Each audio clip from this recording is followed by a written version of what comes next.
ازيكم يا شباب، السلام عليكم ورحمة الله وبركاته. النهاردة انا بسجل الفيديو ده قبل ما نبدأ نقطة النهاية، اللي هو ان احنا خلصنا منهج ثانوية عامة. يعني بإذن الله احنا خلصناه، او نهايتنا الاسبوع ده بإذن الله، وهنبدأ نراجع ابتداء من الاسبوع اللي بعد الجاي، او تقريبا يعني على مشارف او مبادئ الاسبوع اللي جاي. حضرتك لازم قبل ما اقول لك هنشتغل من كتاب ايه، انا استعرضت الامتحان الاسترشادي مع كل اللي بيحضر معايا. لاحظنا ان الانجليش 60 درجه. من الملاحظات الغريبه ان القواعد التراكمي جاي عليها ما يقرب من 20 درجه. الراجل جاب سؤالين بدرجتين، وجاب 5 اسئله ب10 درجات، وجاب الترجمه، ودي تعتبر فكره جديده مطبق عليها قاعدة الروابط التراكمية. 4 تراجم ب8 درجات. فجمعنا الكلام ده مع بعض، بقينا 2 و10 12 و8 20 درجة تراكم. وجينا حسبنا المنهج بتاعنا ما بين التشويسز اللي جابها، وما بين الجرامر اللي جابه،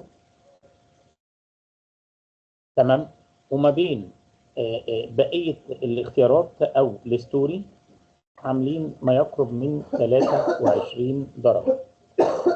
إذا لو جمعنا هتلاقي إن التراكمي 20 و23 درجة خاصين بالمنهج بتاعك. منهجك 23 درجة، تراكمي 20 درجة. نهينا بقى إن إحنا بنتكلم على قطعة الكومبريهنشن، وقطعة الكومبريهنشن دي تبقى أنسين، قطعتين ب 16 درجة. قطعتين ب 16 درجة، يعني لو جمعت ال 20 مع ال 23 مع ال 16 هيتفضل درجة بقى رايحة تاني إيه في حيث السكيلز والكلام ده. طبعا قطعة الكومبريهنشن ربنا يقوينا، هي لانجوج عايزة تدريب، تمام، وعايزة كل حاجة. فطبعا أنا لما لقيت التوزيعة دي، فهمني إن أنا أدور على كتاب خارجي يلبي لي كل احتياجاتي. كتاب خارجي يظبط لي التراكمي اللي كان عيني عليه. والتراكمي دايما كان بيجي في الامتحان يا جماعه بيجي عليه درجتين 3 4، لكن الجديد ان هو وصل ل 20 درجه، يعني لا يقل اهميه عنه. اذا دايما بقول ان كل الطلبه في ثانويه عامه اوعى تفتكر ان انت لما تخلص المنهج ده نهايه المشوار، لا، انت عندك مشوار تاني بتراجع منهجك اللي الراجل جاب عليه محتوى 23 درجه، والتراكمي اللي هو فيه 20. طيب افضل كتاب بقى بصراحه لقيته من غير لف ولا دوران، وسلس ولذيذ. اصل انت عايز في المراجعه عايز الحاجه اللي ما تتعبكش، وعايز الحاجه السلسه، مش عايز حاجه فيها بهرجه وتوهان. تمام، مش هذكر اي كتاب بقى اقول بهرجه وتوهان، انا ماليش دعوه، مش هتكلم على اي حد. انت عايز حاجه تو ذا بوينت. تو ذا بوينت توصل لكل حاجه بدون فلسفه، توصل لكل حاجه بدون فلسفه. تمام. ولو انت بتوصل تو ذا بوينت هتلاقي نفسك تركيزك اعلى، بتذاكر حاجات كتير في وقت قليل، بتلم كل حاجه. وافضل كتاب دي عينه من كتاب اسباير، مشكورا يعني استاذ بيومي غريب. استاذ بيومي غريب من الناس اعلام اللغه الانجليزيه، ويعتبر من الناس اللي ما شاء الله قيمه وقامه. فالكتاب بتاعه ادي العينه، لان ده الكتاب يا جماعه اللي انتوا هتجيبوه اسباير. تفاصيل تجيب الكتاب ازاي، حاول تجيبه من اقرب مكتبه ليك. انت ما وصلتش، هيبقى في تواصل مع الاسيستنت ومع الدعم الفني توصل له ازاي. تمام. حضرتك ادي الكتاب المراجعه النهائيه. وبالمناسبه استاذ بيومي عامل كتابين، كتاب خاص بمراجعه المنهج وخاص بالامتحانات. كتاب الامتحانات عامل ما يقرب من 50 امتحان تقريبا على ما اتذكر، متماشيه مع الامتحانات الاسترشاديه. اذا حضرتك لو حليت الكتاب ده مع كتاب الامتحانات مع النماذج الاستراتيجيه خلاص. يعني بص حضرتك الكلمات بتاعت يونت 1 بعيد عن الفلسفه.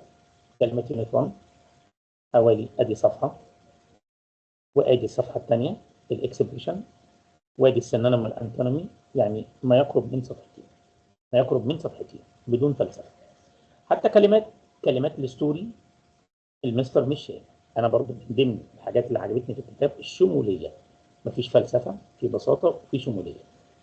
يعني بابا لما نيجي نشتغل منه الحصه بتاعتنا تبقى فيها كل حاجه، فوكابلري، ودي كلمات الستوري. يعني حتى كلمات الستوري دي هتفيدك ان انت تفهم سؤال الستوري، هتفيدك في التعبيرات، يعني ما شاء الله حتى كلمات الستوري المؤثره. بعديها تدريبات على الفوكابلري، ما يقرب من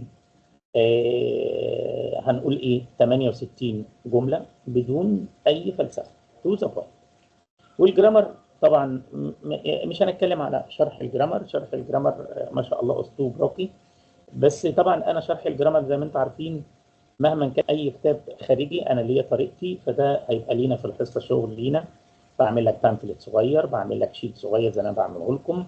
الحاجه اللي سهله، والجرامر هنا لا تعليق زي الفل، وما فيش اي مشكله. بس انا بقى عيني على التدريبات، تدريبات شامله، تدريبات شامله مؤثره، فكر يتناسب مع درجه الامتحان. فالتدريبات ولا اروع، تدريبات ولا اروع. تمام، جامده جدا. يبقى اذا انت لميت فوكابري بسلاسه، حليت على الجرامر بسلاسه بدون بهرجه، والكتاب حتى تنسيقه والوانه لذيذه مش بكتر الالوان. ساعات انا الكتاب لما اكون بلون حاجات كتير بيحول هنا. اما الستوري بقى عجباني جدا على الرايق. لما جيت قلت لك الستوري، قلت لك الستوري دي من اول السنه والناس تحضر معايا الستوري الاحداث فيها بطيئه ومش كتير. قلت له يعني يا مستر؟ قلت لك يعني الراجل هيركز على الموضوعات وعلى الكاركترايزيشن في الشخصيه. هنا مستر جايب شابتر 1 في ورقه واحده، جايب كل حاجه لازم تقراه. السمر ده بيعلي ادائك. لكن الجميل بقى، يا سلام على الحته اللي انا عجباني جدا جدا جدا جدا، ايدموند دانتس، ملخص لذيذ عن ايدموند دانتس. ده بقى اللي بيتحفظ وتقول عن ايدموند دانتس ليه؟ لان لو جالك سؤال اكيد هيجيب في سيره ايدموند دانتس، مما لا شك فيه ان الاربع خمس سطور دول هيساعدوك جدا. ومستر بيومي في كل شابتر مركز على شخصيه ومبسطه كده، عارف اللي هو ايه الشيء اللي انا كنت بحلم بيه ان انا اعمله لقيته موجود. فشكرا للمجهود الرائع البسيط اللي هو هيخليك تراجع بدون فلسفه. واسئله ستوري، الاسئله احنا بنقراها بس خلي بالك احنا الاسئله مش شرط تيجي بنفس النص. تمام، ودي اسئله هوم ورك مفيش مشكله، بس الستوري هنا. اما بعد كده بقى هتلاقي عندك السكيلز، البلوك، والبلوك دي ما فيهاش مشكله، احنا واخدينها ومدونه. يعني الحصه هيبقى فيها شغل كتير. اما تقسيمه الحصه فيها محتوى ايه وايه وايه وايه، ده هبقى اقوله لكم في الحصص بتاعتي. بس انا بستعرض عليك الكتاب عشان ده الكتاب اللي انت هتحاول تجيبه. واي حد يحاول يجيبه من المكتبه ما عرفش يتواصل مع الدعم الفني عندنا والاسئله. وادي هنا اسئله، خلي بالك تحس ان في سلاسه، في سلاسه، مفيش فزلكه. اسئله ترجمه تتماشى مع درجه الامتحان، واسئله ترجمه جايبها حضرتك استاذ، جايب لك مؤلف الكتاب اسئله الترجمه بشكل يتناسب مع اللي جه في الامتحان الاسترشادي. احنا شفنا في الامتحان الاسترشادي ان ما جابش الترجمه اللي هي ايه انت بتعملها بالطريقه الطوليه اللي هي ايه بدات وتجيب الاختلاف. لا، اسئله تمس الجرامر وتمس الجرامر بشكل عام والجرامر التراكمي، نماذج روعه بدون فلسفه. طلبه الازهر حبايبنا برضو في جزء هنا خاص بالدايلوج والاسئله الخاصه بيهم، والترانسيشن ما بيجيش اختيارات، بتيجي كتابه. تمام، وده امتحان على يونت 1 و 2. برضو في الكتاب ده المستر جايب امتحانات جزئيه على 1 و 2، وفي الاخر الكتاب جايب امتحانات كليه. تمام، ليه؟ لان انا هقول جمله مش هيفهمها غير الناس اللي بتحضر معايا. انا وانا براجع هراجع الكل مع الجزء، الكل مع الجزء دي بقى خليها المفاجاه بتاعتنا، مش هقولها دلوقتي، دي خليها في الحصص. يعني ايه الكل مع الجزء؟ حضرتك جه بعد كده بقى المستر عامل جزء خالص ورا، هتلاقوه صفحه 280، ازاي تتعامل مع القطعه. ما شفتش حد بيتعامل مع القطع بالشكل الراقي ده. مستر بيتكلم عن استدلال، استدلال يعني ازاي انت تقدر تستنتج الاجابه من القطعه حتى لو مش موجوده. المستر ماسك كل سؤال وجايب حاجات جميله، حاجات كانت فكرتني بقى بالزمن الجميل كده لما احنا كنا بندرس في الكليه وكنا بناخد حاجه اسمها الايسي والبريسي، فروعه جدا جدا. ده هتلاقوه صفحه 280. تمام. هتلاقي بعد كده جزء في القواعد التراكميه. يعني القواعد التراكميه المستر بادئ القواعد التراكميه اهي، ودي هتلاقيها في الجزء اللي هو 293. ده جايب المستر على الضماير هم ودم. واحد يقول لي ايه التفاهه دي؟ لا حضرتك مش تفاهه، انت بتغلط فيها. اذا البيز من القواعد التراكميه بادئ من هنا. وطبعا القواعد التراكميه الموجوده جميله وروعه وتمس الامتحان. وانا برضو هيبقى ليا باذن الله شاء ربنا هعمل لكم ملزمه لما كده القواعد التراكميه بطريقتي. طبعا احترام الكتاب هايل جميل جدا جدا، بس في حاجات انا هيبقى ليا يعني واقفه كده وليا حاجات معاها هنزودها في الحصه باذن الله. اذا ده اللي انا بحلم بيه لقيته يعني موجود. يعني الحصه هتبقى هنا. واحد يقول لي هنشتغل في الحصه كل حاجه، طبعا كل حاجه. حضرتك هتيجي بعد كده بقى سامبل تيست مستر خطوره. كام امتحان شاملين؟ كام امتحان شاملين؟ بس طبعا ده مش كتير، يعني حوالي مش متذكر والله، يمكن 4 5 امتحانات او 6 امتحانات مش متذكر. لكن احنا هيبقى في كتاب تاني خاص بالامتحانات. الكتاب فيه ما يقرب من 50 امتحان، روعة جدا جدا جدا. اذا انا مش هقول غير التركيز في المراجعة.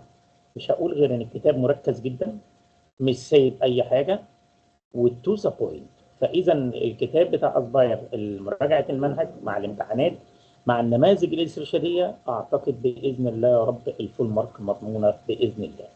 انا حبيت بس اوريكم ان احنا في المراجعه الحصه هتبقى فيه تنوع، هيبقى فيه فوكابلري، فيها جرامر، فيها سكيلز، فيها ستوري، فيها تدريبات على القطع، فيها كل حاجه. تمام. وجنب ان انت بتاخد جزء بتراجعه، لا تحل امتحانات شامله، لان الحل هو احسن وسيله. اشكركم. وده الكتاب اللي احنا هنجيبه، وحبيت ان انا اوريه لكم بس عشان الناس بتسالني انت ليه ما اخترتش كتاب وكتاب وكتاب وكتاب. مش هسمي اسماء. انا ليا الكتاب اللي يوصلني اللي انا عايزه بمنتهى السلاسه، وانت ليك الكتاب اللي يوصلك اللي انت عايزه بمنتهى السلاسه. المشكله مش في الكتاب بقى الملون والكتاب الالوان والكلام اللي مش عارف ايه. تمام. وزي ما انتم عارفين بنذكر بعض الكتب في الحصص بيشرح القواعد حوريني يا كيكه، حوريني يا لمونه. تمام. يعني ممكن كتاب معين يشرح القاعده في 20 ورقه وانا اقولها لكم في ورقه واحده. تمام. فخلينا الكتاب ما شاء الله روعه، منظم، خفيف، مريح، حاجه زي الفل. شكرا للقائمين على العمل ده، وشكرا ليكم يا حبايبي، اشكركم. وده كده رومو خاص بكتاب اسباير، ونبذه سريعه عن المراجعه. اما تفاصيل المراجعه معانا في الحصص هنقولها باذن الله. شكرا يا شباب، مع السلامه.